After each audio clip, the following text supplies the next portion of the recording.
네네. 여기 봐요? 여기 인사하시고. 아니 아직 그냥 그 자리 서서 하셔도 돼요. 네네. 네, 진행합니다. 큐. 안녕하세요. 안녕하세요. 안녕하세요. 반갑습니다. 안녕하세요. 반갑습니다. 네, 세종사이버대 문예창작과 특강, 웹소설의 세계, 웹소설은 잘 모르지만 글을 써보고 싶어 특강을 맡은 천지입니다. 반갑습니다. 안녕하세요. 네, 먼저 제 소개부터 진행해드리도록 하겠습니다. 저는 2013년 네이버 웹소설이란 게 생기자마자 데뷔하게 된 웹소설 1세대 작가입니다. 블러셔와 컨실러라는 작품으로 데뷔했고요. 이후 굉장히 다양한 작품을 발표를 했습니다. 저는 홍보기획사 프레인이라는 곳에서 직장 생활을 시작을 했고요. FNC 엔터테인먼트 드라마 제작본부 기획 PD로 일하기도 했습니다. 키스트 그리고 드라마 제작사 봄팩토리랑 이제 판권 계약을 맺기도 했고요. 봄팩토리는 이제 여신강림, 남자친구, 김비서가 왜 그럴까 등을 이제 제작한 드라마 제작 회사예요. 저희 이제 작품 중에서 금혼령 조선혼인 금지령이라는 작품은 웹툰으로도 제작되어 네이버 금요 웹툰으로 절찬 연재 중에 있습니다. 자, 네, 지금 한 단계 더 올라갔어요. 네이버 금요 웹툰 지금 한 단계 더 올라갔는데요. 그 내용 궁금하시면 제가 잠깐 보여드리도록 할게요. 자, 궁금하신가요? 보고 싶으신가요? 네, 네, 보여드릴게요.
네, 어디요? 재밌어 보이시나요? 네, 웹소설 혹은 이제 네이버 금요 웹툰에 가시면 방금 네, 소설을 보실 수 있습니다. 웹소설의 세계, 오늘 요 세계에 대해서 제가 재미있게 안내해 드리려고 이 자리에 섰는데요. 여긴 도대체 어떻게 된 세계인가요? 말씀을 드리겠습니다. 카카오 페이지 국내외 일거래 20억 원 돌파, 네이버 웹소설 누적 조회수 130억 돌파, 웹소설 시장 규모 약 6천억 원 추산, 웹소설 작가 인세 최고 70%, 역대 연봉의 수십만 독자. 여기 독특한 기사가 있습니다. 올해도 거센 코로나 훈풍이라고 돼 있어요. 훈풍 아주 분위기 좋다는 거 아닙니까? 요새 자영업자들 굉장히 찬바람을 맞고 있는데 여기는 어떻게 훈풍이 될 수가 있지? 코로나 시대에 어떻게 더 성장을 할 수가 있죠? 이게 가능합니다. 이 코로나 시대에 가장 이제 언택트, 비대면 이런 산업이 뜨고 있잖아요. 우리가 집에 있으면서 굉장히 여가 시간이 굉장히 길어졌단 말이에요. 그러면서 뭘 하느냐? 웹툰, 웹소설을 생각보다 결제를 많이 해서 읽는다. 그래서 비대면 언택트 시대에 웹소설은 굉장히 유망한 산업으로 떠오르고 있습니다. 저 또한 매출이 올랐고요. 이것 또한 궁금합니다. 카카오 페이지 국내외 일거래 20억 원 돌파? 웹소설 여러분 한 편 보시면은 유료 결제 금액이 100원이에요. 그 돈이 하루 모여서 하루에 웹소설 20억 원치를 본다고 그 결제가 나온다고? 그럼 하루에 한 1000만 편, 2000만 편 보는 거야? 어떻게 그게 가능하지? 바로 이 스마트폰으로 모든 결제가 이루어지게 됩니다. 생각해 봅시다. 하루에 종이책이 1000만 권씩 팔릴까요? 혹은 하나의 종이책이 100만 권씩 팔리는 게 쉬운 일일까요? 제가 듣기로는 한 3, 4년 이상 베스트셀러를 했던 작가님의 이제 그 책이 21만 부 팔린 걸로 알고 있어요. 근데 여기는 어떻게 하루에 1,000만 권씩, 2,000만 권씩 팔린다고 하지? 웹소설 시장은 종이책 규모의 약 2.5배로 추산하고 있습니다. 윤희수 작가님의 구름이 그린 달빛 드라마화되기도 했던 작품이죠. 드라마 됐을 때 매출이 한 달에 5억 원씩 나온다는 소문이 들렸어요. 전지적 독자 시점, 이거는 네이버 시리즈 최고 매출을 기록하고 있는 작품인데요. 이거 매출 한 달에 16억 원 나온다고 합니다. 네이버 시리즈 광고를 보신 분들은 재혼한 후라는 작품을 기억하실지 모르겠는데요. 누적 다운로드 7천만에 40억 원 매출 기록, 템빨, 닥터 채태수 이런 거는 굉장히 정말 상위 클래스인 작품입니다. 매출 100억 원 이상 기록. 어떻게 이렇게 큰 금액의 돈이 오갈 수가 있지? 그것도 100원, 200원이 모여서 사람들이 유료 결제를 그렇게 많이 하나? 나는 안 봤는데, 나는 결제를 해본 적이 없는데. 자, 요거 이제 제가 예전에 시집에 실었던 한 시예요. 한번 잠깐 읽어드릴게요. 이게 어떤 이제 시냐면 저희 시아버님의 시점에서 저를 바라보고 있는 시점입니다. 벌써 자랑했지 동네방네 우리 며느리 네이버 웹소설 작가라고.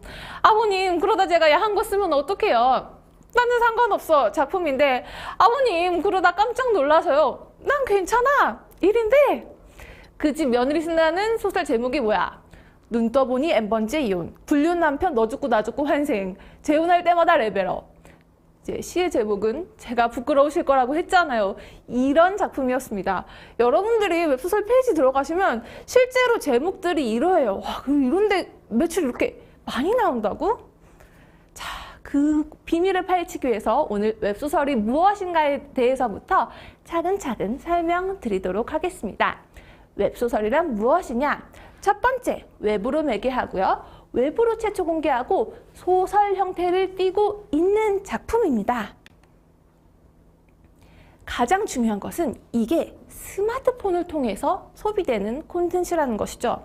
이 스마트폰, 요거 하나가 글쓰기의 방식, 독서의 방식, 결제 방식, 유통구조, 소비 방식, 그 모든 것을 바꾸어 놓았습니다. 어떻게 바꿔놨는지 볼게요. 웹소설의 이용자 패턴부터 보겠습니다. 웹소설 다 뭐 핸드폰으로 보나요? 웹이니까 PC로 보지 않을까요? 아니요. PC는 4.6%밖에 보지 않습니다. 스마트폰이 84.6%, 타블렛 PC가 10.5%, 합치면 모바일 기기로 95.1%가 웹소설을 감상을 하고 있다는 거죠. 독서의 방식, 요거에 대해서 한번 볼게요. 웹소설 언제 봅니까? 매일 봅니다. 어디서 봅니까? 집에서 봅니다. 몇 시에 봅니까? 밤 10시에 봅니다. 매일 밤 집에서 밤 10시. 이때가 언제더라? 예전 같으면은 가족끼리 모여서 드라마를 봤던 밤 10시예요. 이제는 모여서 하나의 TV를 보지 않습니다. 가족 구성원 모두가 개인화된 기기가 있거든요. 그래서 집에서 밤에서 10시에 봅니다. 웹소설하면 스낵컬처라는 말로 이제 대표되기도 하는데요. 스낵컬처, 과자를 먹든 뭐 지나가다가 혹은 대중교통에서 버스 기다리면서 잠깐 본다는 게 스낵컬처인 줄 알았는데 지금 이 통계는 뭐라고 말하고 있어요? 매일 밤 10시 집에서 굉장히 집중해서 웹소설을 본다고 나와 있습니다. 이 웹소설의 소비 방식에 대해서 알아볼게요. 웹소설은 보통 회당 4,000자에서 6,000자로 이루어져 있습니다. 휴대폰으로 위에서부터 내려서 한 번에 내려서 쫙 읽어요. 마치 웹툰을 읽듯이. 편당 체류 시간 약 2분밖에 안 됩니다. 작가들은 이 4,000자, 6,000자 쓰겠다고 막 몇 날 며칠 막 이렇게 열심히 해서 정말 죽을똥살똥 쓰지만 독자는 소설을 읽는데 긴 시간을 쓰지 않아요. 그 안에 기승전결이 있고 탄탄한 전개가 펼쳐질 때 그 다음화 결제가 나오게 됩니다. 뭐 재미없이 4,000, 6,000자 내 2분 동안 재미있게 해주지 않는다면 다음화 결제가 안 나온다는 거예요. 어떻게 결제를 하느냐? 뒷부분이 궁금하면 내가 돈을 내고 봐야 합니다. 이 웹소설 구조 자체가 그렇기 때문에 웹소설은 단편이 없어요. 웬만해서는 단편이 없습니다. 거의 다 장편인 이유는 이거 뒤에 먼저 보는 게 매출이니까. 자, 보통은 내가 이제 한 권, 두 권, 세 권, 단행본으로도 전자책이 있을 수 있잖아요. 그럼 단행본 결제가 많이 나올 것 같지만 대부분은 편당 100원, 200원, 100원, 100원, 100원 이런 식으로 쭉 결제해서 봅니다. 왜? 사람 마음이 그런가 봐요. 한꺼번에 뭐 3,000원 내고 보느니 100원씩 30번 내고 보는 그런 경우가 많다고 합니다. 중간에 재미없으면 하차할 수 있으니까요. 어떻게 결제한다? 스마트폰을 통해서 간단하게 금액을 충전하고 결제해 가면서 본다. 만약에 여러분들이 쇼핑으로 해서 네이버 포인트 같은 게 쌓였어요. 그러면 그 금액으로도 결제가 가능합니다. 자, 서술 특징을 살펴볼게요. 자, 우리가 기존에 종이책을 쓰면 인쇄매체 판형이 있잖아요. 이건 인쇄매체 판형이 아니야. 모바일에서 소비되기 위한 글입니다. 비주얼 스토리텔링이기 때문에 주인공 중심으로 서술이 쭉 진행이 되게 돼요. 묘사 뭐 이런 거 줄이고 인물 간의 대화, 장면, 스토리텔링 중심으로 이야기가 서술이 돼요. 자, 읽는 소설, 생각하는 소설, 휴머니즘 소설 이런 게 아니라 빠른 이야기 진행을 위해서 보는 소설이다. 이야기를 시각적으로 전달하기 위해 가독성을 가장 중시하고 있다. 웹소설의 유통구조를 한번 살펴볼게요. 왜 이렇게 대박 작가가 많이 나올까? 거기에는 유통구조의 해답이 있습니다. 자, 나는 이제 글을 쓰고 싶어. 그러면은 나 이제 원고료를 주는 데가 있을까? 네이버 정식 연재를 빼고는 원고료를 주는 데는 없어요. 나머지는 다 그냥 매출 기반이야. 팔면 나오고 고정된 수입을 주는 연재처는 없습니다. 그러면 어떻게 그렇게 팔아서 한 땀 한 땀 팔아서 억대 수익을 어떻게 내는 거지? 도대체 어떤 유통 구조를 갖추었길래? 기존의 출판 시장이랑 한번 비교를 해볼게요. 작가 계약 시 내 종이책 내고 싶어. 짜게는 6%, 많게는 10% 정도 인쇄 계약을 하게 됩니다. 예를 들어 10,000원짜리 책 한 권이 팔렸어요. 아주 많이 잡아서 나한테 작가한테 들어온 돈이 1,000원이에요. 이거 정말 많이 잡은 겁니다.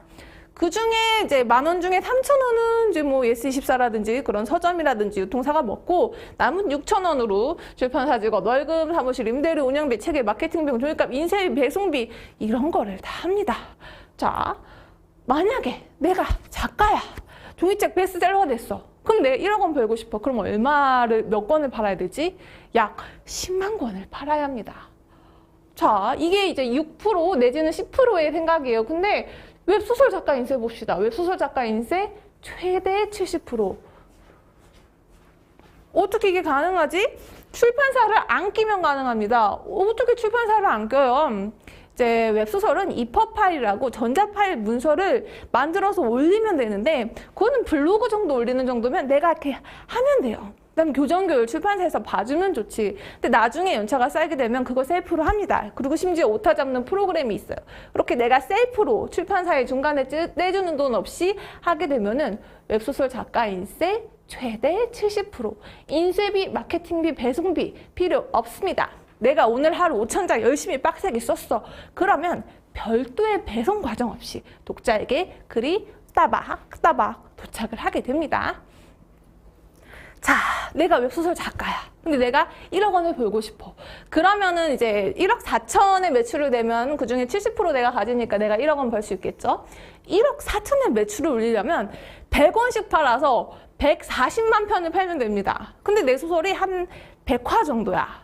그러면은 14,000명의 독자가 있으면 정산액이 1억이 가능합니다. 14,000 독자가 가능할까요?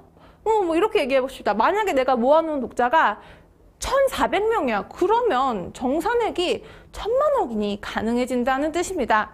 내가 매달 300만 원을 벌고 싶어? 충성 독자 420명으로 가능합니다.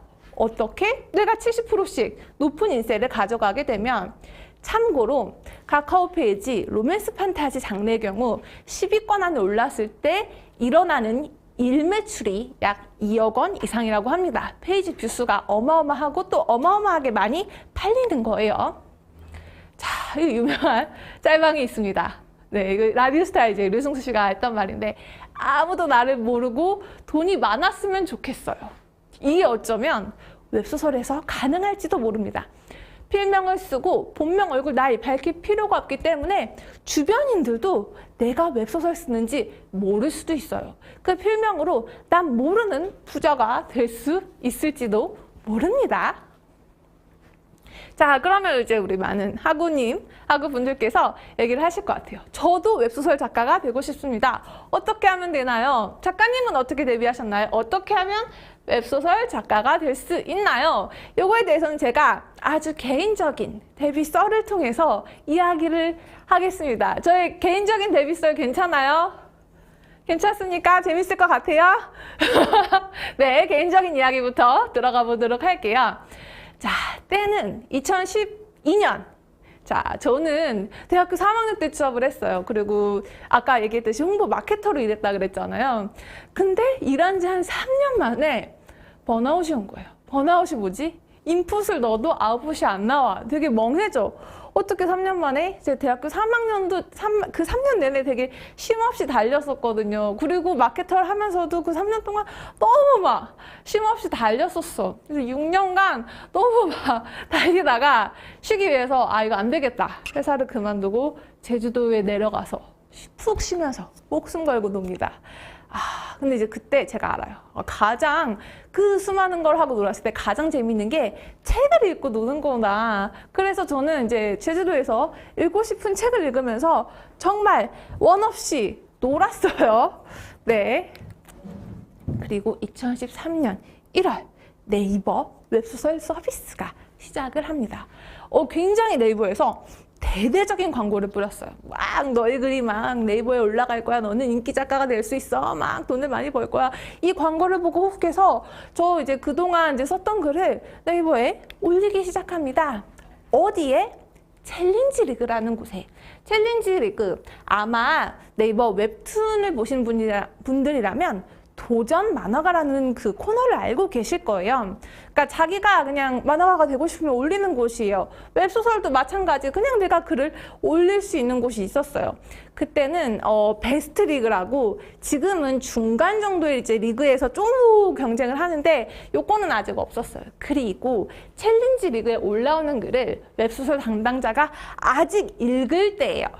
지금은 진짜 작품이 너무 많아서 담당자가 직접 읽지를 못해요. 그래서 베스트 리그 인기작만 조금 읽거든요. 근데 나는 이제 웹소설이 생긴 지 얼마 안 됐으니까 내 글을 읽어줄 때야. 그래서 저는 챌린지 리그에서 승격이 되어 정식 연재로 시작을 하게 되었습니다. 자, 블러셔와 컨실러라는 작품으로 데뷔를 하게 되었어요. 이러면 이거 작가님 사기캐 아닌가? 이거 너무 오바다. 어떻게 3개월 만에 데뷔를 하지? 이거 약간 말이 안 된다라고 말씀하실 수 있어요. 자, 내가 웹소설 생긴 게 1월이고 연재 시작한 게 2월이고 연락이 온 게 2월 말이고 준비해서 연재 들어간 게 5월이야. 그리고 책 읽으면서 책 많이 읽었다 그랬잖아요. 책 많이 읽으면서 습작한 게 11월, 12월, 1월이야. 그러면 3개월 만에 데뷔? 와, 이거 너무 사기캐네. 운이 좋으셨네. 라고 말씀하실 수도 있지만 저의 데뷔작 블러셔 컨실러는 다시 쓴다면 아마 절대 못 쓸만한 퀄리티의 작품이에요. 아직 웹소설이란 게 확립되기 전이라서 문장도 길고 서사도 깊은 편이에요. 아직은 뭐랄까 종이책에 조금 더 가까운 소설이라 그럴까? 그리고 제가 이제 20대 여자 굉장히 힘들었잖아요. 제주도에서. 그 20대 여자가 겪는 연애로서 겪는 아픔을 굉장히 현실적으로 담아낸 소설이에요. 연애로 진짜 아팠을 때 인생을 이제 갈아 넣어야 쓸 수 있는 그런 좋은 퀄리티 높은 소설이었습니다. 자, 제가 네이버에서 연재하자는 제안이 와서 네이버 미팅을 가고 있었어요. 미팅을 갔더니 내 학벌, 사는 지역, 그간의 경력은 하나도 묻질 않은 거예요. 오로지 작품에 대한 논의만 진행을 합니다. 당시 중학생 작가님도, 애 셋난 작가님도 글을 쓰실 때예요. 그리고 정말 나이 드신 작가님도 무협을 쓰고 계셨고요. 재미있는 글을 쓸 수 있는 작가라면 누구나 꿈을 펼칠 수 있는 그런 곳이 바로 네이버 웹소설이었어요. 자, 여러분들이 묻고 있을 것 같습니다. 웹소설 작가가 되는 법. 그럼 어떻게 하면 되나요? 제가 얘기했죠. 등단의 과정은 필요 없습니다. 웹소설 등단 이런 거 없어요. 글을 쓰면은 당신은 이미 작가예요. 그러므로 첫 번째, 무료 연재를 하면서 글을 쓰기 시작합니다. 무료 연재. 제가 챌린지 리그에 이제 글을 쭉 써서 올렸다 그랬잖아요. 그러니까 블로그 올리듯이 매일 뭐 이제 그냥 쓴 글을 계속 올리는 거예요. 요 과정이 무료 연재입니다. 그런 뭐 조아라라든지 이런 사이트에서 무료로 글을 쓰실 수가 있어요. 그러니까 무료로 글을 쓴다. 그러니까 사는 사람들이 유료로 보는 건 아니지. 그냥 올린 글이니까 공짜로 보는 거지. 처음부터 유료로 팔 수는 없잖아요. 아직 내 글의 시장성이 검증이 안 됐잖아. 몇 명이 봐주든 이게 인기글이 되든 말든 일단 글을 쓰기 시작합니다. 어떻게? 무조건 꾸준히. 심지어 막 무풀이야. 아무런 반응이 없어도 꾸준히. 왜? 이제 여러분들은 앞으로 유료 연재 시장에 가야 되잖아요. 그러려면 무조건 꾸준해야 합니다. 웹소설 작가가 되는 법. 두 번째, 무료 연재는 반드시 완결을 내야 한다. 여러분들이 무료 연재를 쓰다 보면은 쓰기 싫어지는 순간이 골백 번 와요. 이거 아무도 안 보는 것 같고, 이거 반응도 없을 것 같고, 내가 이거 해가지고 먹고 살 수 있을 것 같지가 않아. 근데 그거는 기성 작가들도 마찬가지입니다. 반응이 없으면 쓰기 싫어져요. 하지만 그럼에도 불구하고 프로 작가, 유료 연재 작가가 되고 싶다면 중간에 글을 얻지 말고 반드시 무조건 완결을 해야 합니다. 무조건 반드시. 왜? 완결에 대한 감각은 누군가 가르쳐서 될 수 있는 일이 아니에요. 그 어떠한 순간에도 완결을 쳐낼 수 있는 끈기를 기르는 게 여러분들이 첫 작품에서 해야 될 일이에요. 유료 연재 시장에 가는데 그제 와서 내가 완결 못 내겠어. 연재 중단하겠습니다. 이거는 있을 수가 없는 거. 이미 돈 내고 내신 독자님들에 대한 예의가 아니죠. 근데 완결을 할 수 없을 것 같은 순간은 무조건 와요. 이거에 대한 슬럼프 극복하는 법을 어디서 배운다? 무료 연재에서 배운다. 웹소설 작가가 되는 방법 세 번째, 투고하라.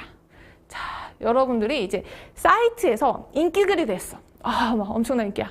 그러면은 출판사들에게서 컨택이 들어옵니다. 뭐 작가님 저희랑 연재하시죠. 저희랑 같이 진행하시죠. 근데 뭐 안 그럴 가능성도 있잖아. 그냥 내가 저 많은 글에 묻혀질 수도 있잖아. 그러면 뭐 꼭 컨택이 오길 기다려야 되나요? 그럴 필요 없습니다. 투고 리스트를 검색하면 장르 소설 출판사 이메일을 쭉 알 수가 있어요. 그러면은 내가 쓴 작품을 보세요 하고 투고로 보냅니다. 이 뭐 하루 이틀 만에 바로 연락이 오겠어요? 오지 않습니다. 하지만 만약에 며칠 후에 출판사로부터 리뷰가 왔어요. 작가님 이거 재밌는데요? 그러면은 계약의 기회가 오는 것이죠. 근데 출판사에서 굉장히 막 돌려 썼지만 막 이래서 안 될 것 같고 저래서 안 될 것 같고 뭐 이런 말이야. 여기서 오늘 리뷰가 참혹하다 그러면 좌절한다? No. 리뷰를 바탕으로 두 번째 작품을 구상하시면 됩니다. 이번에는 여러분들이 이 시장에서 감을 익힌 거잖아요. 시장에서 감을 익혔기 때문에 이번 글은 어떻게 해야겠다라는 거는 스스로 더 잘 알 수 있습니다. 그리고 아까 뭐랬죠? 완결을 해본 경험만으로도 이미 당신의 필력은 상승되어 있을 것입니다. 웹소설 작가가 되는 방법 네 번째, 공모전에 도전하라. 지금 이제 웹소설 공모전이 굉장히 부쩍 늘어났잖아요. 그리고 내 글은 이미 완결이 되어 있어. 자, 완결된 글로 공모전에 도전을 합니다. 여기서도 완결, 미완결 이거 굉장히 중요시하게 여겨요. 하지만 인생은 결국 확률 게임이란 말이야. 확률적으로 경쟁이 무지하게 세면 내가 안 될 가능성이 있겠죠. 이것도 길게 생각하지 말고 내가 두 번째 작품을 씁니다. 두 번째 작품 역시 완결을 해야 합니다. 그리고 그렇게 완결을 하다 보면 두 번째, 세 번째 작품은 반드시 좋아집니다. 그렇게 해서 똑같이 해요. 다시 세네 번째 작품을 보낸 출판사에서는 드디어 긍정적인 답변이 옵니다. 작가님, 요거 유료연재 시장에 내보내죠. 이거 프로모션 붙여가지고 어떻게 터트리죠. 그러면은 여러분들이 유료연재 리그에 들어간다. 요거를 사실 이제 데뷔라고 보는 거죠. 네. 그러면 여러분들이 유료연재 작가가 된다고 보실 수 있겠습니다. 그러면은 내가 이미 첫 번째, 두 번째 작품을 갖고 있지만 얘는 나의 아픈 손가락이야. 그럼 이거 어떡하지? 잘 되는 작품 바로 다음에 런칭을 하시면 됩니다.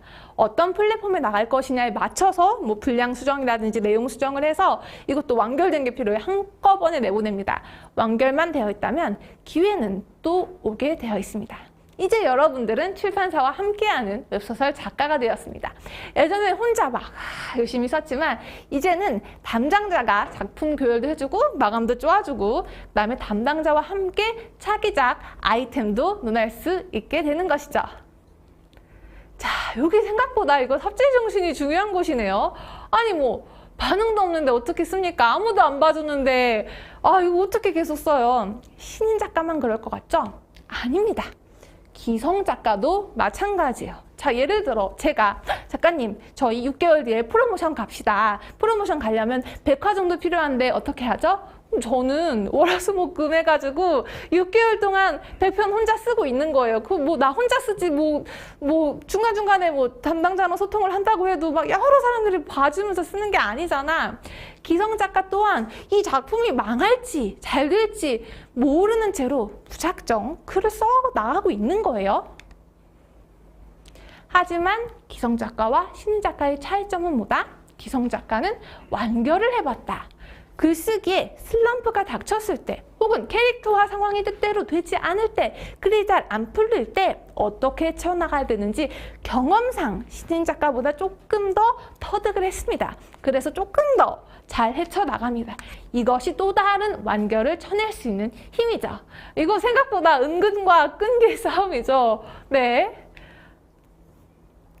나는 웹소설 작가가 되고 싶어요 라는 말은 나는 웹소설을 쓰면 된다. 여러분들이 웹소설 작가가 아닌 이유? 안 썼으니까. 아직 안 썼으니까.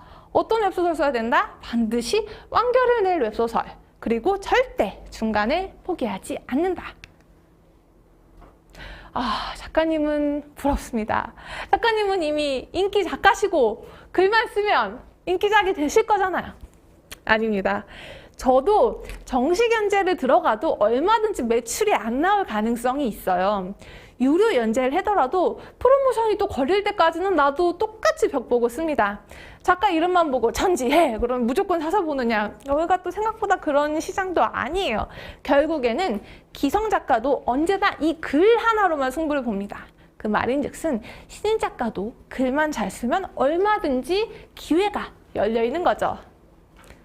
자, 작가님의 글의 목표는 뭔가요? 돈인가요?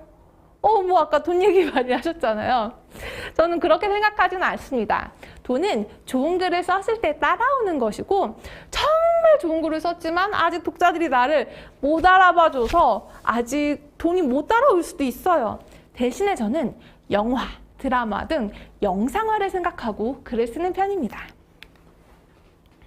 자, 웹소설 IP라는 개념이 나오는데 여기서 요새 IP라는 얘기가 굉장히 많이 들려요. 쉽게 말하면 이거를 영상화할 수 있는 판권, 영상화할 수 있는 권리라고 보시면 되세요. 중국의 같은 경우는 전체 IP 콘텐츠 중에 56%가 웹소설을 바탕으로 각색을 한다고 합니다. 그리고 웹소설이 영화 드라마화된 사례는 여러분들도 아마 잘 아실 거예요. 김비서가 왜 그럴까? 구름이 그린 달빛, 저스티스 등 웹소설을 다 원작으로 하고 있는 작품들입니다. 자, 영화 드라마뿐 아니라 요새는 웹툰으로의 진출도 굉장히 활발한데요. 요거를 요새는 노블 코믹스라는 이름으로 부릅니다. 아까 제가 저의 웹소설이 네이버 금요 웹툰으로 내서 지금 절찬리 연재 중이라고 했죠. 대세는 인기소설의 웹툰화, 그리하여 선수단 구조를 갖는 것이 대세입니다. 이게 만약에 매출이 잘 나온다, 이게 인기가 좋다라고 하면 웹소설도 동반 상승을 하는 그런 효과가 있고요. 반대로 웹툰 역시 웹소설을 원작으로 한 게 요새는 빵빵빵 치고 나가더라고요. 요새 웹툰 시장이 그렇습니다. 자, 저의 작품 중에서 나의 수컷 강아지라는 그런 약간 오글거리는 제목의 작품이 있었어요. 요 같은 경우는 제가 오로지 웹소설을 위해서 썼던 작품이에요. 그러니까 영화, 드라마 이쪽으로는 조금 힘들겠다라고 이미 알고서 썼어요. 실제로 제가 드라마 PD님들을 만나보면은 일단 패스. 아유, 드라마가 힘들지 하고 딱 패스를 합니다. 뭔지 알고 썼어. 근데 어떻게 보면은 그럼에도 불구하고 이 웹소설을 왜 썼을까? 나는 이제 연재 고료를 받으려고. 나도 생활해야 되잖아. 월말을 벌기 위해서 썼는데 지금 생각하면 조금 아쉽습니다. 이게 길이길이 웹툰 판권이든 뭐든 판권이든 팔리면 좋았을 텐데 그러지 못했으니까요. 지금도 어떻게 보면 묻혀있는 작품이기도 하고. 자, 그 다음에 제가 썼던 작품은 밀당의 요정이라는 작품이었습니다. 그리고 저의 계획도 수정을 했어요. 웹소설 독자만 타겟으로 하는 게 아니라 더 많은 사람들이 사랑받을 수 있는 소설을 써내자. 이게 지금 웹소설 시장과 100% 맞지는 않더라도 내가 재밌어 하는 이야기를 한번 써보자. 당장 돈을 벌 수 있는 작품보다는 좀 더 쓰고 싶은 글에 집중을 하면서 요 밀당의 요정이라는 작품을 썼습니다. 이 작품 같은 경우는 웹소설로서의 매출은 크지 않았지만 IP 시장이라고 하죠. 드라마 PD님들, 영화 PD님들한테 굉장히 반응이 좋았어요. 드라마 제작사의 경우는 드라마 제작 난이도가 조금 낮은 로맨틱 코미디에 대한 니즈가 굉장히 있는 편이에요. 그 니즈를 굉장히 잘 공략한 작품입니다. 이 원작 IP가 환영을 받는 이유가 무엇이었을까요? 바로 기획자적 시각에서 접근한 작품이기 때문입니다. 기획적으로 드라마를 목표로 쓰여졌어요. 드라마화되기 좋은 구조로 쓰여지는 것은 물론 대사, 캐릭터, 인물 구성, 관계도 모두 드라마에 맞춰 기억되어 있습니다. 요 시간이 되시면은 제가 이거를 이제 드라마 PD님들한테 소개한 영상 자료가 있거든요. 그 영상 자료를 보여드리고 싶은데 재밌을까요? 재밌으면 보여드릴게요. 보여드릴까요? 네, 보여드리겠습니다. 저 잠깐. 네. 네, 영상에 등장하는 배우들의 이미지는 스토리 이해를 돕기 위한 참고용으로만 봐주시면 감사하겠습니다. 이거 저 웬만해서 공개하지 않는 콘텐츠에 저도 다 비기가 있으니까 여러분들에게만 특별히 공개를 할게요. 소리가 여기 밀당 따윈 할 줄 모르지만 간절히 결혼하고 싶은 웨딩 플래너가 있습니다. 그리고 결혼은 안 할 거지만 우주 밀당 고수라 불리는 밀당계 갑질남도 있죠. 오늘은 한 치 앞도 예측할 수 없는 박빙의 승부. 두근두근 스릴 넘치는 아찔한 밀당극을 소개합니다. 물러보지 마. 웹소설 밀당의 요정입니다. 특유의 비즈니스 매너, 다름 아닌 밀당질로 오늘도 갑같은 슈퍼 을로 군림하고 계신 건설사 재벌 2세 권지혁.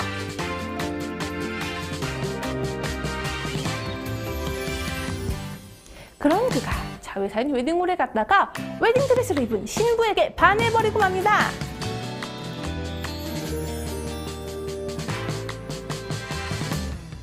그런데 그 신부 웬일인지 결혼식에 입장을 안 하겠다고 뻗팅기고 웨딩홀 임원이기도 한 지혁은 일단식을 진행시켜야 하는데 알고 보니 그녀는 이 결혼식의 웨딩 플래너. 교통체증으로 신부가 시게 늦자 비어있는 신부 대기실을 일단 태워주고 뒷모습으로 신부인 척 해준 건데요. 게다가 오늘 신랑은 바로 그녀의 전남친.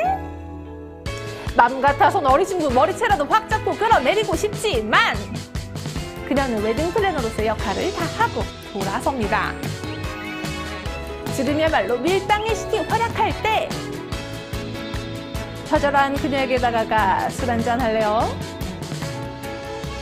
오늘 처음 만난 당신이지만 꽤 진심이었던 지혁.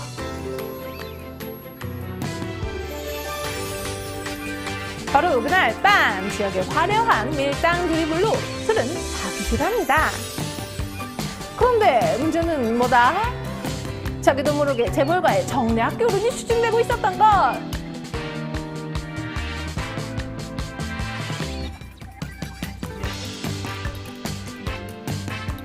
그 결혼 준비는 누가?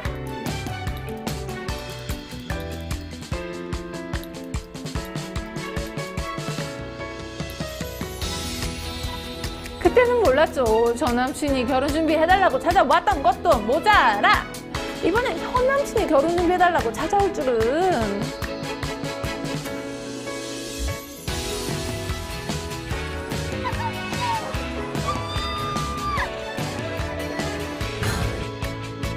답답한 건 지역도 마찬가지. 앞으로 굴러도 옆으로 굴러도 이 정략 결혼을 파킹할 방법을 찾지 못한 권지혁. 그는 결국 웨딩 플래너 세알게 가서 부탁합니다.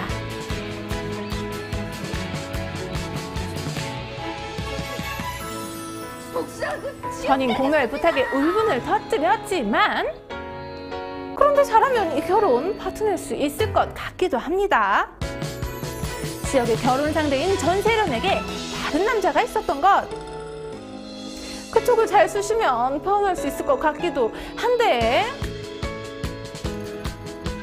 쓰린 속을 참아가며 결혼 준비를 다 해줬건만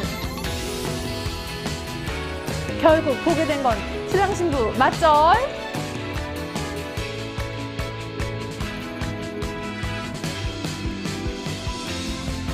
하지만 이게 돈이 전세련은 그 남자와 사랑의 도피를 감행하고 식장엔 스프링클러가 켜져 온 하객이 대피하는 소동이 벌어졌는데요. 그렇게 파토나버린 결혼식, 그 스프링클러 빗속에서 두 사람이 마주섭니다.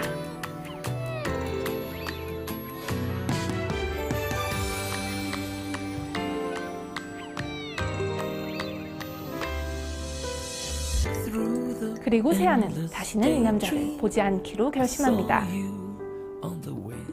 내 얼굴에 그렇게 멍칠을 하고도 아직도 부족해. 하객들 앞에서 망신 개망신을 당한 아버지는 지역을 건설사에서 자르고 웨딩홀로 좌천을 보냈는데요. 웨딩 쪽은 하나도 아는 게 없던 지역 세아의 밑으로 위탁 교육생이 되어 들어가게 됩니다.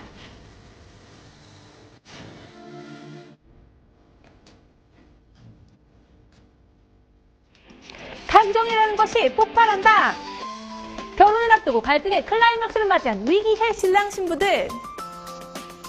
환상의 짝꿍, 아니 환장의 짝꿍이 된 두 사람은 이 웨딩 바닥에서 무사히 신랑 신부들의 결혼식을 마무리해 줄 수 있을까요? 호구였던 세아가 밀당 요정으로 거듭나 권지혁을 찜쪄먹는 날이 온다던데 이거 실화? 그들이 벌이는 불꽃 같은 밀당 활극, 깨방정 코미디 열전. 웹소설 밀당의 요정이었습니다.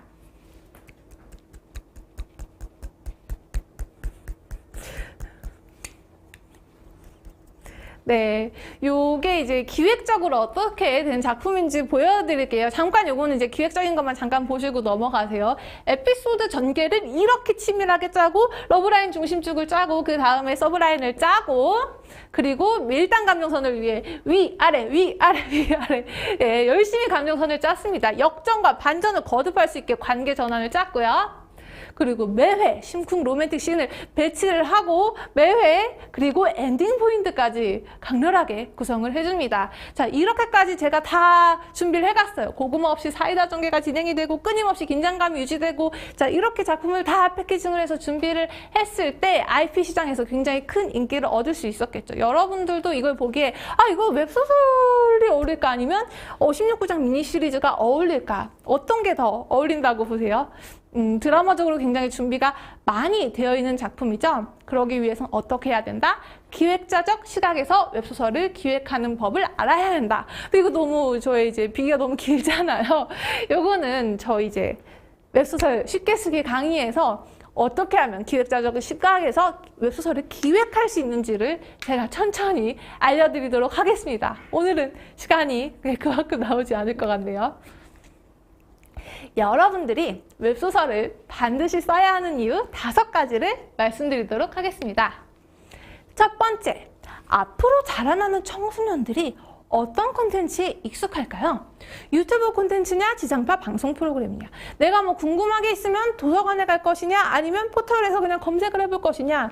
내가 만화책을 보고 싶으면 만화방에 가서 만화방 빌려가지고 가서 대여해서 읽고 반납하고 이런 과정을 거칠 것이냐, 간단하게 웹툰을 볼 것이냐, 종이책을 볼 것이냐, 웹소설을 볼 것이냐.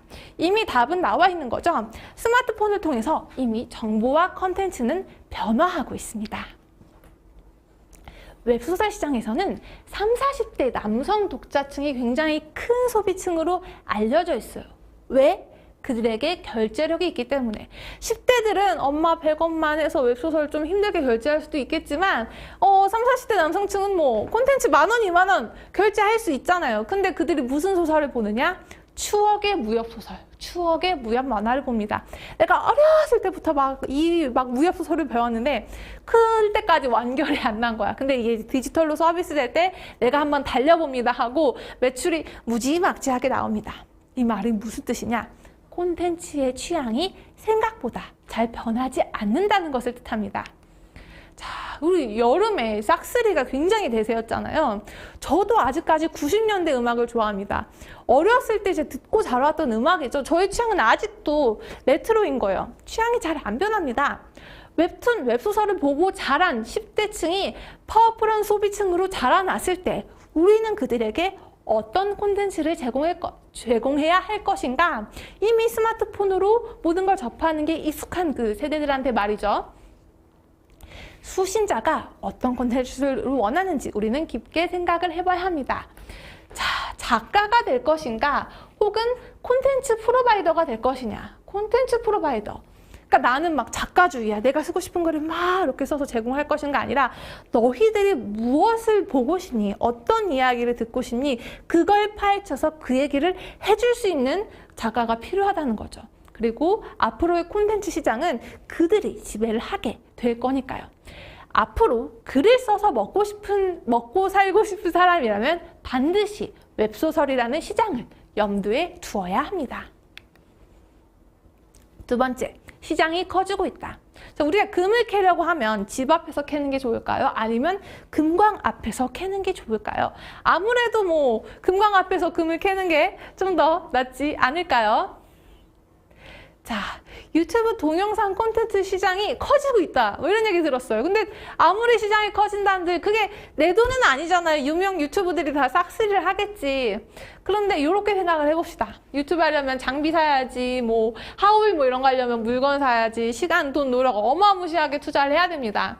뭐 성인 유튜버들은 싼 영상도 많고 외모도 이쁘고 콘텐츠도 좋고 노하우도 있고 그러니까 뭐 돈 버는 거 아닐까요?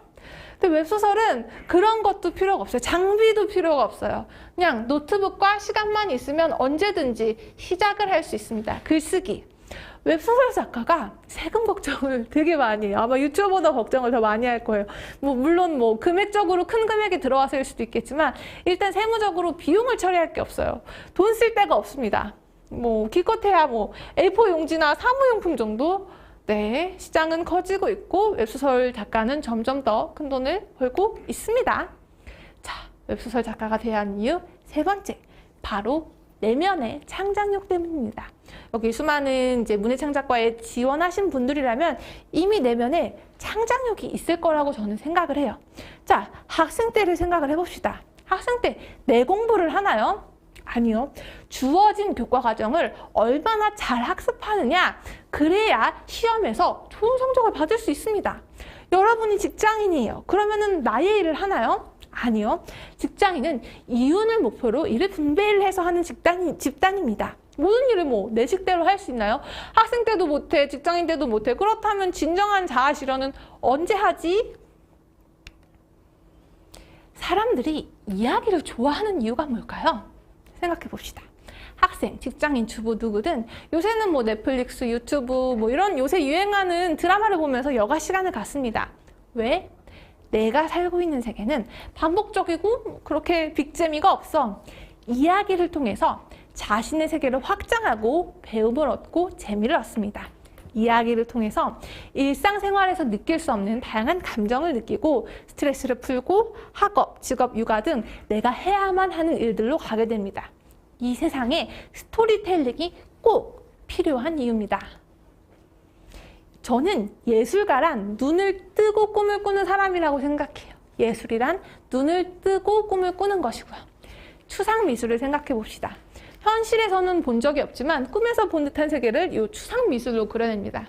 시, 현실적으로 이해가 잘 가지 않지만 꿈의 언어다라고 생각하면 조금 더 이해하기가 편해요. 자, 최근에 넷플릭스에 스위트홈이라고 엄청 괴물들 많이 나오는 작품이 오픈을 했습니다. 온갖 괴물들이 나의 생존을 위협하고 괴롭혀. 근데 그 중에서 나는 괴물한테 물려도 괜찮은, 죽지 않는 그런 특별한 존재야.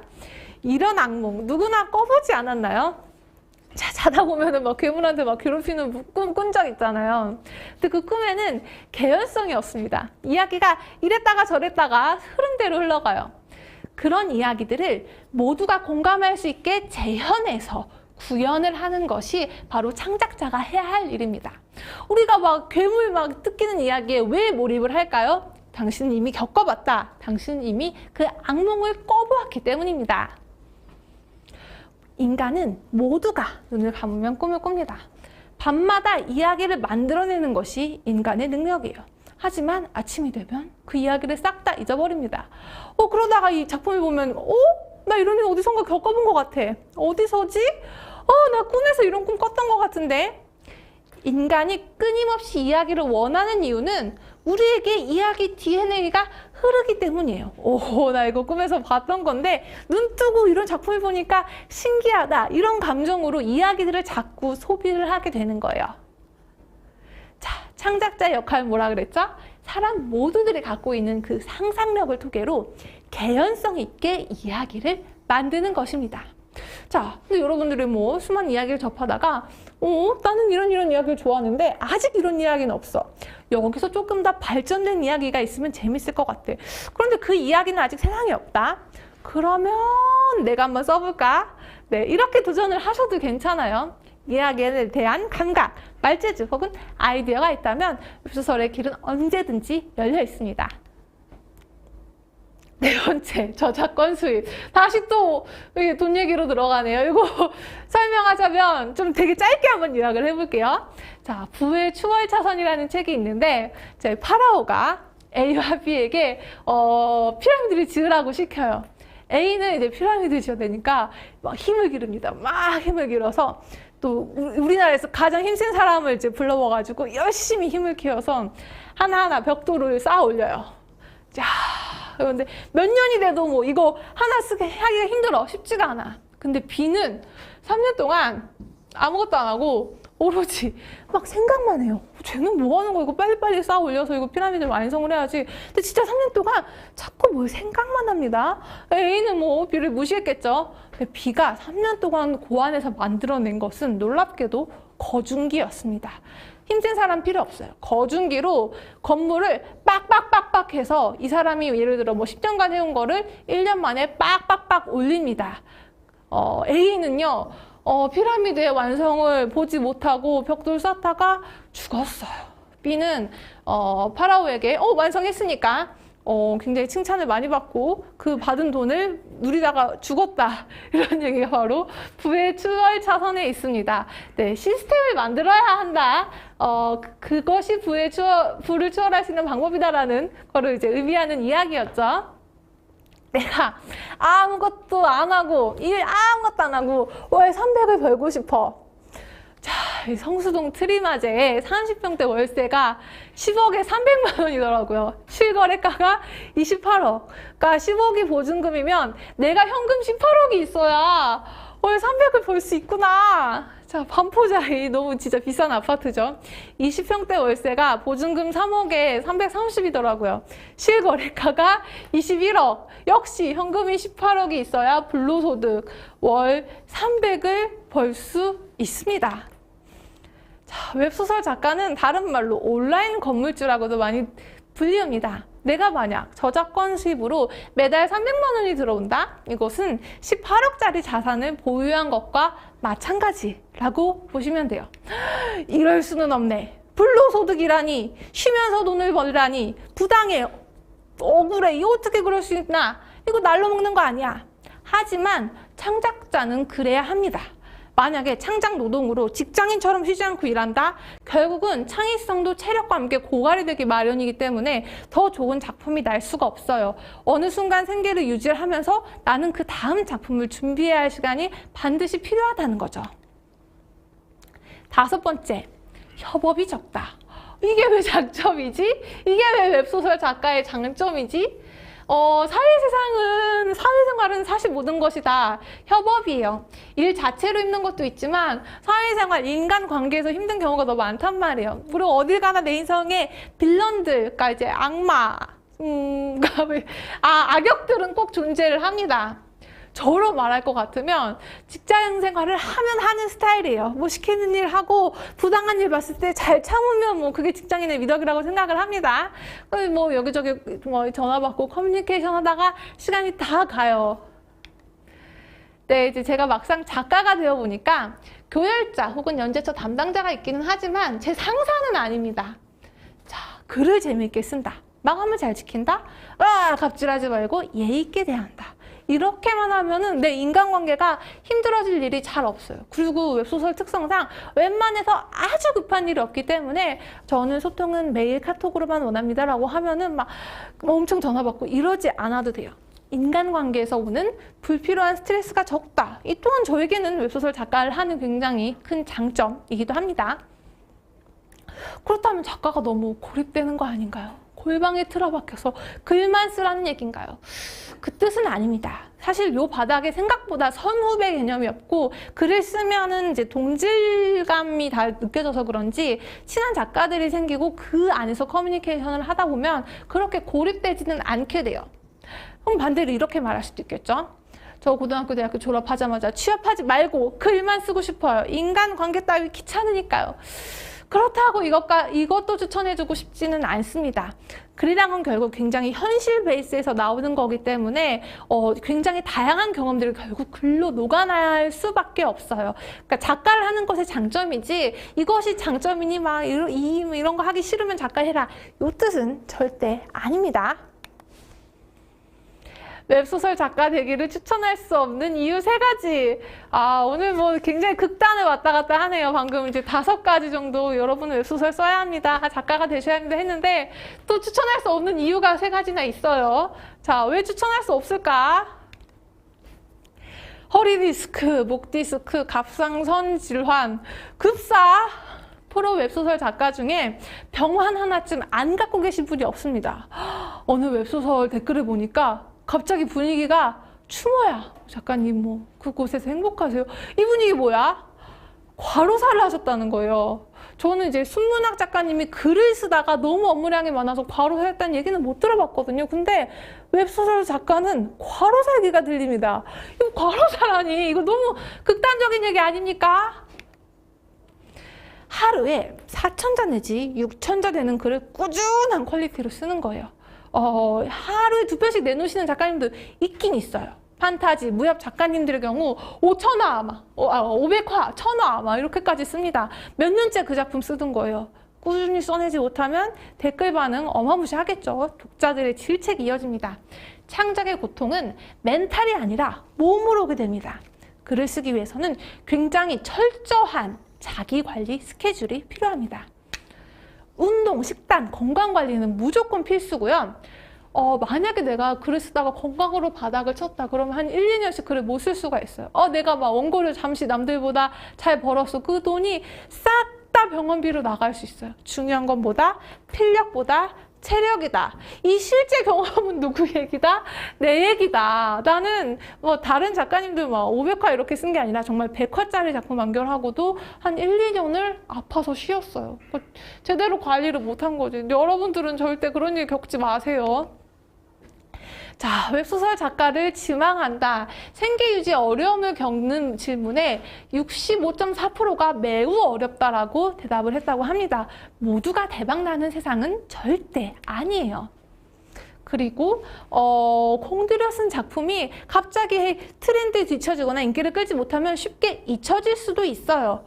심지어 어느 정도 이름을 알린 작가라도 반드시 성공을 보장할 수가 없다. 이거 뭐 아까도 충분히 많이 말씀드렸죠. 그리고 굉장히 스트레스 많이 받아서 막 공황장애 오고 정말 건강 상하신 분들 정말 많습니다. 자, 근데 뭐 이런 분들은 걱정 안 하셔도 돼요. 나는 나를 혹사시키기 전에 잘 누워있고 잘 쉬는 타입이다. 나는 그렇게까지 미친 듯이 열심히 일할 인재는 아니니까 걱정 마라. 나는 타고난 체력이 있다. 헬창이다. 그러면 1번은 넘어갈게요. 2번째, 성실성이 없는 자 도전하지 말라. 잘 나가는 작가는 주 7일 연재를 하기도 합니다. 근데 그걸 누가 시켜요? 마감은 내가 스스로 지키는 거지. 스스로 막 엉덩이를 차가면서 걷어 차가면서 일을 해야 된다는 거예요. 내가 정말 하루 종일 붙잡았는데 글이 안 나와서 뻥 끌어냈어. 이거는 있을 수가 없는 일입니다. 네이버 웹툰 작가님들 보시면 코로나 걸려도 마감하신 작가님이 있어요. 그리고 결혼식을 올릴 시간이 없어서 결혼 못했다는 작가님도 있어요. 프리랜서지만 결국은 공무원처럼 9to6로 굉장히 성실하게 일을 해야 하는 직종입니다. 자, 이거 내라. 자, 악플. 이거 뭐 상사의 잔소리가 없어서 좋은 줄 알았는데, 이 내 글에 대해서 함부로 짓거리는 자가 있네? 저는 대인배입니다. 저는 자기 수련민 인격 수양이 너무 잘 돼 있어서 성인이에요. 세인트예요. 해도 댓글 보면 화가 납니다. 아빠, 나 이런 댓글이 왔어. 그러면 아버지도 막 자기 수련이 잘 돼 있어. 그래도 이거 말이 심한 거 아니야? 라고 화를 내십니다. 연차가 쌓이다 보면은 장점이 있기는 해요. 악플이 달리지 않게 이야기를 구성을 하게 됩니다. 이게 점점 이게 스킬이 느는 거죠. 주인공이 욕먹지 않게 이야기를 세팅을 하게 되고 또 어떻게 이야기를 마무리했느냐에 따라서 악플의 스탠스가 달라져요. 엄청 욕할 거 살짝 욕먹고 지나가기도 하고 요거는 사실 조금 더 요령이 생기는 부분이에요. 하지만 멘탈의 상처는 뭐 어디 가지 않습니다. 작가님의 멘탈은 단단한 거요. 내 멘탈 단단해 보입니까? 네, 글을 읽는 사람 중 사실 댓글러는 1, 2%고 나머지 98%는 말없이 감상합니다. 2%가 굉장히 시끄럽게 막 작가님 이렇게 쓰시면 어떡합니까? 막 굉장히 시끄럽게 떠들어요. 아무 말 없이 봐주고 있는 98%를 생각해야 합니다. 우리 모두 판단력을 갖춘 성인이기 때문에 심한 악플은 독자들도 걸러들어요. 이 모든 것이 나에게 욕하는 것이다. 이렇게까지 막 상처받고 힘들어 하실 필요 없습니다. 자, 여러분들께 마지막으로 하고 싶은 이야기가 있습니다. 미생의 윤태호 작가님이 이런 말씀을 하셨어요. 버티는 것까지가 재능이다. 왜? 창작자의 길에는 정확한 길이 없기 때문에. 묻고 싶습니다. 심지어 점집에 가서라도 묻고 싶어요. 저 언제 잘 되나요? 나 언제 빵 터지나요? 나 정말 대박 나고 싶습니다. 그때 사실 저 또한 막 글이 잘 안 풀릴 때는 너무 그런 거 같아서 물어보고 싶잖아요. 그래도 요 말 한마디를 가지고 버틴 적이 있는 것 같아요. 버티는 것까지가 재능인데 그 잘 되는 시간까지가 기다리는 것이 재능인데 네, 이 말 한마디로 오늘의 강의를 마무리하도록 하겠습니다. 저희 홈페이지 주소고요. 저희 작품에 대해서 혹은 저에 대해서 조금 더 궁금하시면 이 주소로 들어오시면 됩니다. 질문 받겠습니다. 이제 질문을 써주세요. 네, 딱 한 시간.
네, 나오고 있나요?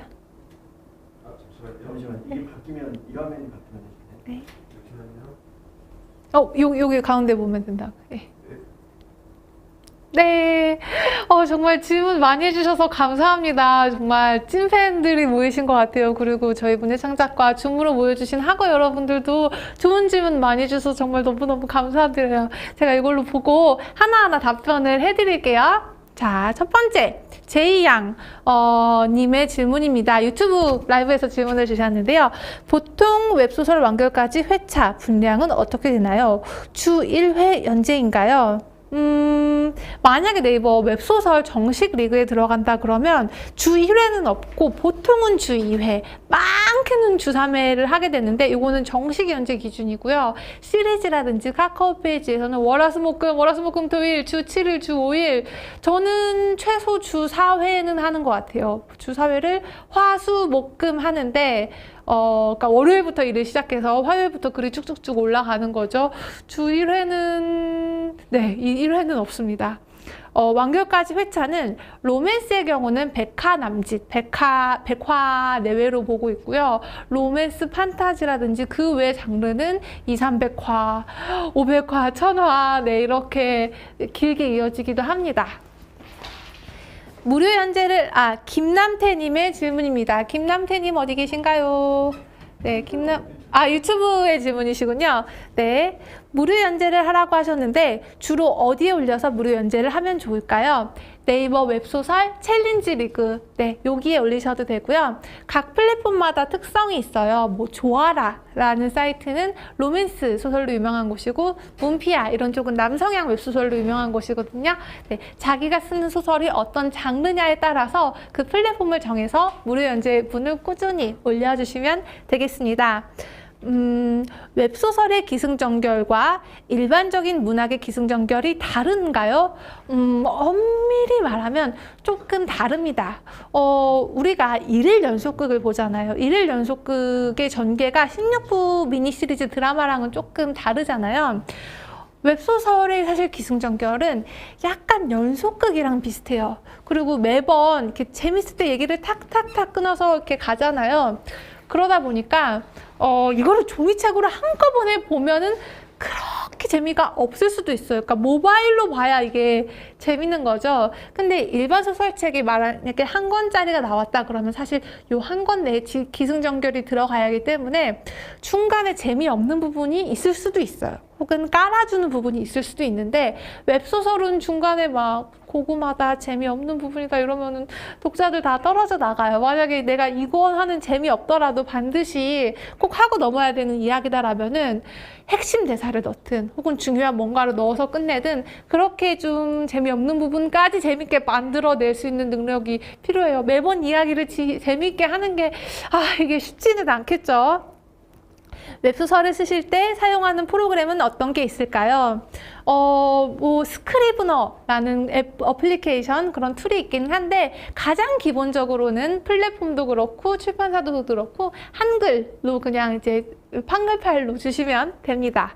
네, 태블릿, 스마트폰, 요건 이제 뒤에도 비슷한 질문이 나오는데 PC로 친 다음에 모바일로 쭉 넘겨가면서 판형을 봅니다. 카카오 페이지 같은 경우는 카카오용 판형이 있어요. 거기에 적용을 해서 쭉 검수를 합니다. 거기서 안 읽히는 문장 너무 길다 혹은 설명이 너무 길다 하는 건 다 잘라내고 글도 다이어트가 필요하거든요. 그런 거 다 잘라내고 웹소설 했을 때 쫙 해서 쫙 내려갔을 때 끊기는 부분이 없도록, 막히는 부분이 없도록, 네, 그렇게 이야기를 구성을 합니다.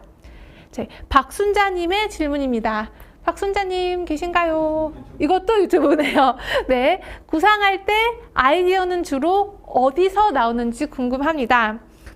네, 요거는 이제 앞으로 제가 웹소설 쉽게 쓰기 강의할 거의 내용이 이제 다 이어지는 부분인데요.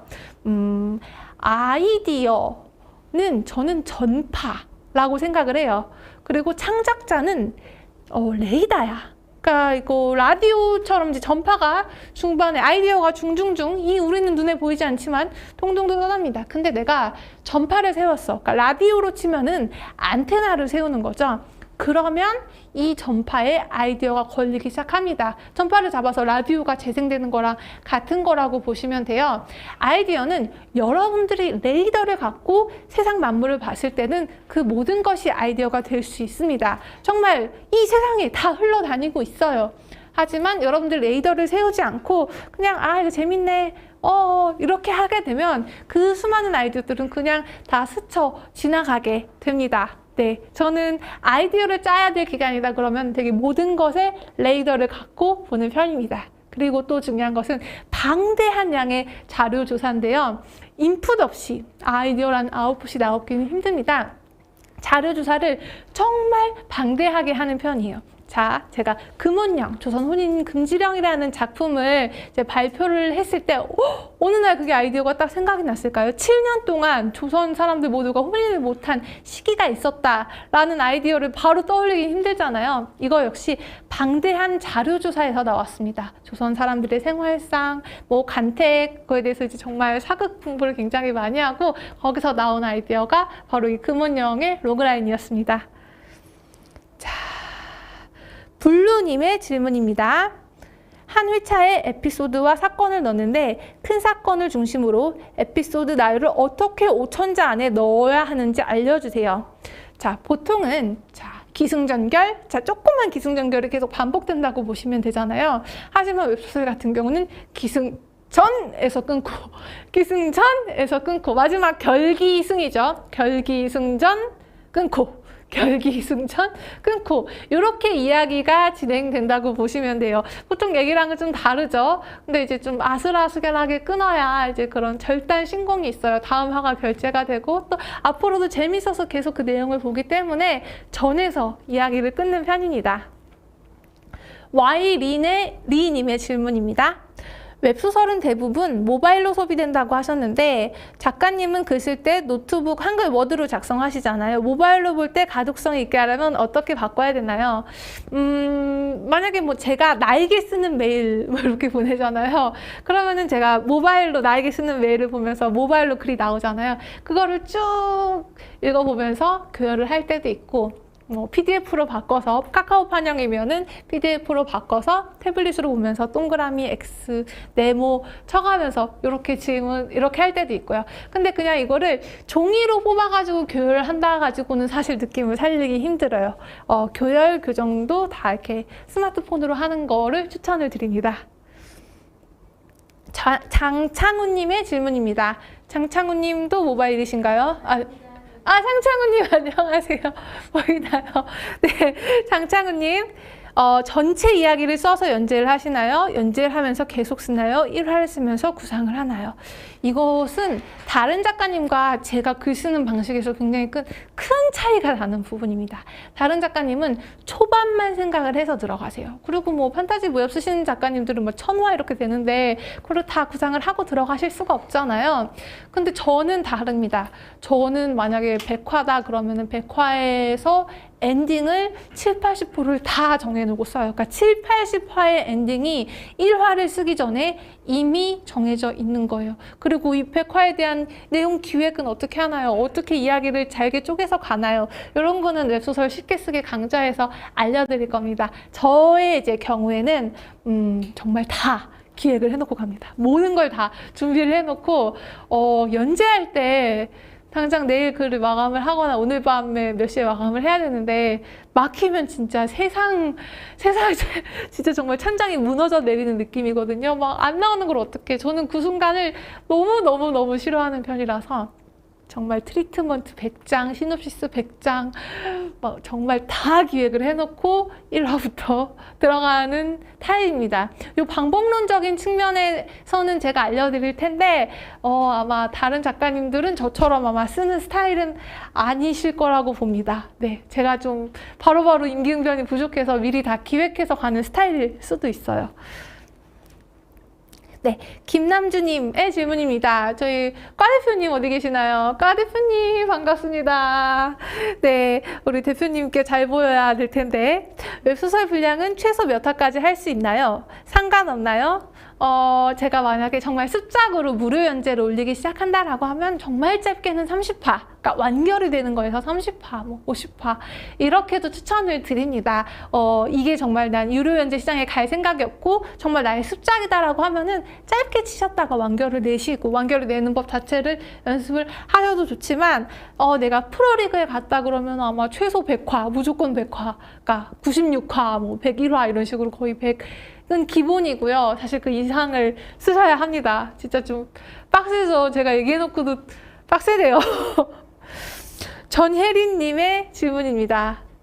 전혜린님 반갑습니다. 워너비 작가와 라이벌 작가 작품 궁금해요. 라이벌은 생각해 본 적이 없어요. 라이벌은 생각해 본 적이 없고, 워너비 작가는 저는 이제 당연히 김은숙 작가입니다. 우리나라 로맨틱 코미디의 대가이시기도 했고, 웹소설 이전에 정말 수많은 로맨틱 코미디의 원형을 만들어내신 작가님이라고 보거든요. 그리고 워너비 작가님이랑 워너비 작품이랑은 조금 다른데, 이거는 작가님들이 쓰신 두세 번째 작품, 그러니까 유명 작가님들이 쓰신 두세 번째 작품이 저는 항상 가장 좋더라고요. 예를 들어 뭐 노희경 작가님의 그들이 사는 세상 이런 것도 두세 번째 작품이었고, 뭐 박경수 작가님의 추격자, 제가 말하다 보니까 이게 다 이제 드라마 작가님들인데요. 제가 항상 영상화를 염두에 두고 글을 쓰고 있다고 했잖아요. 그러다 보니까 웹소설 작가님도 잘 쓰시는 분이 너무 많지만 저의 워너빈 작가님들은 뭐 시나리오 뭐 이런 쪽이 아니라 소설 이쪽보다는 드라마 작가님 분들이 많으신 것 같아요. 네. 뭐 드라마로서 김은숙 작가님의 두세 번째 작품, 그 모든 작가님들 두세 번째 작품을 가장 저는 좋아하는 편입니다. 박근님님 어디 계시나요? 아까 계셨는데? 근니님 반갑습니다. 투잡으로 하는 것에 대해서 어떻게 생각하시나요? 만약에 제가 이제 무료 연재를 시작을 했어요. 근데 내가 직업이 있어. 그럼 저녁 6시에 끝나고 나서 저녁 시간이 프리하다 라고 하면은 저녁 시간에 하셔도 당연히 무리가 없죠. 저 이제 달콤제이 작가님이라고 네이버 웹소설에서 원하는 건 너 하나 라는 작품으로 정말 초대박을 내신 작가님이 있는데, 그 작가님이 그 작품을 쓰는 내내 회사원이었던 걸로 알고 있어요. 삼성동으로 이제 출퇴근을 하면서 이제 지하철에서 이렇게 원고를 쓰셨는데, 제가 기억하기로는 그 작품이 완결되고 그다음에 될 때까지 주변에서 그 작가님이 글 쓰시는지 몰랐어요. 그리고 이제 뭐 예를 들어 상사가 지나가면서 얘기하는 거죠. 요새 소설 중에 그 작품 재밌더라. 원하는 건 너 하나 그거 재밌더라 라고 하면 그때도 말 안 하고 웹소설이 재밌군요. 이렇게 말씀을 하셨다고 합니다. 네, 투잡 가능하고요. 네, 만약에 정말 어느 순간 내가 이게 생계가 가능하겠다 혹은 내 모든 것을 우리는 하고 싶다라고 했을 때 전업으로 가시는 것도 물론 추천을 합니다. 무료 연재 기간은 뭐 슬프지만 생계가 유지될 수는 없으니까요. 네, 송은주님 유튜브 송은주님 반갑습니다. 네, 집필 중 생계 유지는 어떻게 하시나요? 생계 유지, 집필 중에 생계 유지. 집필 중에 생계 유지는 어떻게 될 수도 있는데 집필을 안 할 때 생계 유지 어떡하지? 이거 진짜 배고픈 일입니다. 이거 모든 창작계가 마찬가지일 거예요. 만약에 내가 배우 오디션을 보고 작품을 해. 그럼 그때는 돈이 벌리겠지만 안 하는 동안은 힘들겠죠. 집필 중에 생계 유지. 저는 중간중간에 저도 일을 했을 때가 있었잖아요. 그러니까 네이버 웹소설로 데뷔를 하고 그 다음에 드라마 기획 PD로 일을 했었던 거니까 근데 그때는 생계 유지가 되잖아요. 매달 돈이 들어오고. 근데 내가 글을 안 쓰고 PD를 해서 생계 유지가 되는 그 상황이 저는 그렇게 행복하지가 않았어요. 내가 열심히 글을 써야 될 때 왜 남의 대본을 보고 남의 PD를 하고 있지? 남의 작품을 보고 있지? 이게 제가 행복하지가 않아서 결국에는 내 글을 써야겠다라고 해서 기획 PD를 그만둔 게 있었거든요. 근데 아마 생계 유지만 생각을 했으면 기획 PD 계속 하는 게 나았겠죠. 근데 그 삶이 행복하지 않고 나는 내 걸로 너무 쓰고 싶은데 어떡해. 그 순간 나도 생계가 됐겠어요. 그동안 벌어놓은 돈을 야금 벌어두면서 다음 이제 연재 때까지 혹은 이제 고료를 받기 때까지 그때 뭐 버티면서 기다리는 거죠. 아까 그 버티는 것까지가 재능이다라는 그 말이 이렇게 좀 슬프게 쓰일 때도 있네요. 반면에 한 작품이 대박이 나서 지속적인 저작권 수입이 들어온다. 그러면은 다음 작품을 준비하기 그 텀까지는 그래도 조금 한숨 쉬어가면서 글을 쓸 수가 있습니다. 네, 연재 중에 독자의 반응을 고려해야 한다고 하셨는데 그 지분이 어느 정도인가요? 독자의 반응이 글을 바꾸기도 하나요? 바꿉니다. 바꾸죠. 이거 쉽지 않습니다. 제가 막 서브남주를 너무 매력적으로 잘 썼어. 사람들이 막 들고 일어납니다. 이 서브남주를 메인 주인공으로 해주세요. 서브남주랑 연결되게 해주세요. 근데 그 반응이 뭐 제가 생각한 건 뭐 메인 남주 50, 서브남주 50 이 정도인 줄 알았는데 실제 댓글 보면 1대 90이었던 거예요. 그러면은 내가 헷갈려요. 나도 서브남주랑 이어줘야 될 것 같아. 하지만 거기서 길을 잃으면은 전체 이야기가 무너지게 되더라고요. 그래서 나중에 개정판을 내고 이야기를 수정을 할 때는 서브남주 쪽으로 기울었던 얘기는 결국은 다 뺐어요. 그러니까 전체 이야기에서 이게 너무 이야기가 흔들리는 부분이었던 거예요. 그래서 독자의 반응이 글을 바꾸기도 하지만 그거를 전적으로 반영을 해서 글을 고치는 거는 저는 추천하고 싶지는 않습니다. 하지만 뭐 이런 게 반응이 좋네. 이렇게 했을 때 분위기 좋구나. 요 흐름이라든지 상승세를 참고를 해서 글에 녹이시는 거는 얼마든지 추천을 합니다. 그 지분은 어느 정도일까? 생각보다 안 큰 것 같은데요. 저 이미 기획된 게 엄청 많다 그랬잖아요. 100화, 200화 막 다 준비해놓고 시작을 했기 때문에 10%도 많은 것 같아요. 실제로 분위기는 고려를 하는데 막 거기서 막 내용을 차용한다거나 요 정도까지는 개인적으로는 아닌 것 같아요. 근데 다른 소설 작가님들의 경우는 글을 쓰면서 그런 경험을 갖기 힘드시잖아요. 내가 막 소설을 막 한 권을 완성을 했어. 근데 독자의 반응을 보려면 그게 북튜버 혹은 뭐 블로거가 그걸 봐주고 이 책이 어땠습니다라고 총평을 해주고 이렇게 해서 독자들의 반응을 체크하는 방법밖에 없거든요. 그러니까 종이책 소설을 내면 근데 웹소설은 그렇지 않고 매 한 4,500, 4,000자, 5,000자마다 반응을 볼 수 있으니까 그거에 대해서 내가 좀 더 신이 날 수도 있고 혹은 좀 또 힘들 수도 있겠죠. 너무 막 반응이 부담스러워 이럴 수도 있으니까 네 그렇습니다. 네. 유튜브 블루님의 질문입니다. 소설을 시작하는 첫 줄은 지문이 좋을까요? 대사가 좋을까요? 시간대로 움직여야 하는지. 첫 줄 대사. 이거는 두 개 다 좋습니다. 네. 지문이라고 하면은, 그러니까 대사라고 하면은, 너 나한테 왜 그렇게 그럴 수가 있어? 라고 하면 강렬하게 궁금증을 유발하고 시작을 하잖아요. 네, 대사가 중요하냐, 지문이 중요하냐, 뭐 의성어가 중요하냐. 사실 이런 거는 중요치 않아요. 자, 이것도 앞으로 강의에 나오게 될 개념이기도 한데 1화에서 가장 중요한 거는 훅이라고 합니다. 이게 또 쓸 수가 있나요? 없구나. 네, HOOK, 후크 선장의 갈고리죠. 갈고리로 독자들을 몰입시켜서 끌고 가느냐. 이거를 후크의 개념이라고 하고 1화에 사실 가장 들어가야 될 것이 바로 그 후크예요. 자, 다크나이트 두 번째 편이라는 영화를 봤습니다. 첫 장면에 비행기를 빵 폭파해버리고 시작을 해요. 무슨 일이야? 사건의 긴박감, 전개감을 굉장히 높이는 거죠. 이거를 독자들한테 후크를 건다고 봅니다. 남산의 부장들이라는 영화를 봤어요. 첫 장면부터 넌 너무 건방져하더니 빵! 총질부터 하고 시작을 합니다. 그리고 영화 전체 내내 왜 그 사람이 총질을 하게 됐는지에 대해서 설명이 나와요. 첫 장면에서 나와야 될 것 혹은 첫 화에서 나와야 할 것은 바로 그 후크. 이 하나로 독자들을 어떻게 쭉 끌고 갈 수 있느냐에 대한 게 나오는 것이 중요합니다. 그것은 인물 간의 대사일 수도 있고 전체 이야기의 메시지일 수도 있고 대립관계일 수도 있고 사건일 수도 있고 여튼 긴박감, 앞으로 긴박감을 높일 수 있는 모든 거를 후크라고 합니다. 1화에서 가장 나와야 될 것은 저는 바로 그 후크라고 생각을 합니다. 이 스토리텔링 강좌에서 제가 또 자세하게 알려드리도록 할게요. 제목을 짓는 꿀팁이 있을까요? 낙님입니다. 아마 유튜브에서 질문을 해주신 것 같은데, 제목을 짓는 꿀팁. 아까 봤죠? 뭐 재혼할 때마다 레벨업. 이런 거는 이제 굉장히 그 당시에 유행하는 제목들이 있는 것 같아요. 뭐 판타지 무협이면 뭐 SS급 무슨 헌터 0.0001% 뭐 소드마스터 이렇게 유행이 있기는 한데, 그 유행을 따라가야 될까?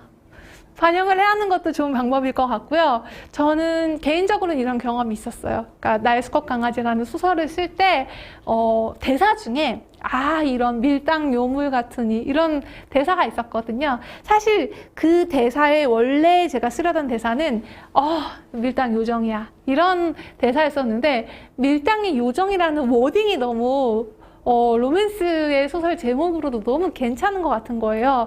그래서 나의 수컷 강아지에서는 밀당 요물이라고만 썼고, 다음 화 제목은 무조건 밀당의 요정이다 하고, 그 제목부터 떠올리고 밀당을 하는 남녀 주인공들을 상상을 해 나가면서 썼던 것 같아요. 그러니까 어떤 내용이 만들어졌을 때 그 내용에 굉장히 충실하게 제목이 나오는 경우도 있고, 제목 때문에 이 제목이 너무 재밌어 라고 해서 스토리가 나오는 경우도 있는 것 같아요. 진이장님, 여기 유튜브 라이브에서 질문해 주신 것 같은데요. 인기 웹소설 주제가 주로 남녀 사랑 이야기던데, 사랑 이야기 아닌 컨셉으로 이야기를 써내려 가신 적이 있으신가요? 있습니다. 많습니다. 저 습작 엄청 많다고 했잖아요. 습작 중에서는 로맨스가 아닌 작품도 있어요. 스릴러 있습니다. 제목, 거울살인, 임산부가 막 중내산해하는 그런 무시무시한 얘기예요. 근데 이제 그런 얘기는 아직 웹소설에 발표는 못했죠. 그리고 뭐 깨어난 식물인간, 그 식물인간이 깨어나는데 나랑 똑같은 사람을 보면서 겪는 뭐 그런 굉장히 다양한 스릴러도 있는데, 이런 거는 이제 웹소설에서는 잘 먹힐 것 같지가 않아서 제가 내보내지는 않았습니다. 될 작품만 내보내는 거라고도 할 수 있겠는데, 이런 거는 좀 저에게 정말 좀 생계 유지 혹은 앞으로 웹소설 작가 커리어를 위한 거라고 볼 수 있을 것 같고요. 그 다음에 제가 쓰고 싶은 것들은 언제나 저도 이렇게 쟁여놓고 있어요. 네, 이것도 재밌는데 언제쯤 발표할 수 있을까요? 나 발표하고 싶다. 네, 종호팡님, 처음에 책, 영화, 드라마 어느 쪽을 즐겨보시는지요? 어떤 장르에서 영감을 얻으시는지요? 네, 다 봅니다. 네, 영화, 넷플릭스에서 이제 영화도 굉장히 많이 보고, 드라마도 많이 보고 있고요. 최근에는 이제 왓챠에서 해리포터를 시즌 1부터 끝까지 정주행하면서 역시 이러면서 보고 있고, 어떤 장르에서 영감을 얻으시는가요? 네, 다 오는 것 같아요. 때로는 그게 시집일 수도 있고, 서사를 가진 모든 영감을 얻는 길인 것 같아요. 제가 아까 방대한 양의 자료조사라고 말씀을 드렸는데요. 제가 금은영이라는 작품을 쓰기 전에 원작 정리를 100개 정도 진행을 했었던 것 같아요. 그러니까 영화 원작, 드라마 원작, 이 작품의 로그라인은 뭐고, 이거는 뭐 어떻게 해서 재밌었고, 이런 파일들이 한 100개가 있었고, 그 100개 중에서 가장 재밌을 것 같은 이야기 혹은 이런 이야기가 세상에 없을 것 같다라고 해서 제 작품을 쓴 적이 있거든요. 저는 이거는 방대한 양을 보시는 거를 무조건 추천을 드립니다. 자, 와이리 김남태님의 여러분의 질문. 오타 잡는 프로그램이 뭐예요? 나 이거 너무 오래전에 한글에 깔아서 모르겠는데, 지금 프로그램 여기 기억이 안 나요. 이거를 한글로 패치에 깔 수가 있거든요. 그럼 맞춤법 없어 할 때 그 오타 잡는 프로그램이 뜨는데, 이거 저 다시 검색해봐야 돼요. 오타 잡는 프로그램 기억이 안 납니다. 네, 원명유님, 금은영 원작자의 입장에서 웹툰 작가의 선택은 작가님한테 있나요? 그렇지는 않습니다. 지금 이제 웹툰 제작사라고 하죠. 지금 저는 서울문화사라고 일하고 있는데, 서울문화사에서 다양한 웹소설 원작을 될 작품을 찾아보다가 저 금은영을 보고 이거를 웹툰화를 하자라고 얘기를 주셨을 때, 맨 처음에 제안 주신 거는 신인 작가님이었어요. 그래서 신인 작가님으로 한 1년 정도 개발이 진행이 됐던 것 같아요. 근데 신인 작가님이 막판에 못하게 된 거야. 너무 망하면 못하겠다. 이렇게 해서 신인 작가님이 엎어지시고, 다음에 들었을 때 기성 작가님으로 바뀌었다는 거예요. 저에겐 더 좋은 소식이잖아요. 그러니까 이것도 그건 것 같아요. 신인 작가님은 완결을 못 치시겠다고, 그러니까 매주 마감을 못 치셔가지고 결국엔 엎어지고, 기성 작가님은 매주 마감을 쭉쭉 펴내려가면서 금은영 웹툰도 되게 급물살을 타게 됐죠. 저에게는 선택권이 없다고 보시면 될 것 같고요. 저는 그냥 서울문화사의 웹툰 판권을 판 걸로 끝. 시고, 그 다음에 웹툰 내용에 제가 막 관여를 하느냐? 그것도 아닙니다. 웹툰 제작사에서 이렇게 내용을 각색을 하겠습니다 라고 해서 저한테 이렇게 좀 내용을 공유를 해주시면 제가 길게 가타부타 얘기하지 않고 알겠습니다 라고 정도만 대답을 합니다. 웹툰은 또 웹툰 작가님들의 영역이고, 또 각색을 얼마나 잘하시냐에 따라서 웹툰 작가님들의 수입이 좌지우지 되는 거기 때문에 네, 웹툰은 알아서 작업을 하시고 계십니다. 네, 너무 많은 질문이 있지만 시간 관계상 오늘은 여기까지만 질문을 마무리하도록 하겠습니다. 지금 이제 세종 사이버대 문예창작과에서 저희 고퀄리티 웹소설 쉽게쓰기 강의가 준비되어 있습니다. 저도 정말 자료조사를 많이 해서 방대한 자료조사를 통해서 강의를 준비를 하고 있고요. 또 여러분들도 강의를 많이 들으시면 제가 말씀드렸던 오늘의 개념들, 아이디어를 잡는 법이라든지 후크를 잡는 법, 뭐 이야기의 아이러니 잡는 법, 딜레마 잡는 법, 플롯, 시놉시스 짜는 법, 트리트먼트 짜는 법, 이 모든 것들을 강의를 해드릴 준비가 되어 있습니다. 어떻게 재미있게 제가 강의를 잘 마쳤는지 모르겠어요. 재미있으셨나요? 재미있으시면 우리 손 흔들어 주세요. 끝까지 진짜 함께 해주셔서 정말 너무너무 감사드려요. 우리 여기에서 마무리하겠습니다. 네, 저희 강의에서 만나요. 네, 토요일 날 와주셔서 감사합니다. 감사합니다.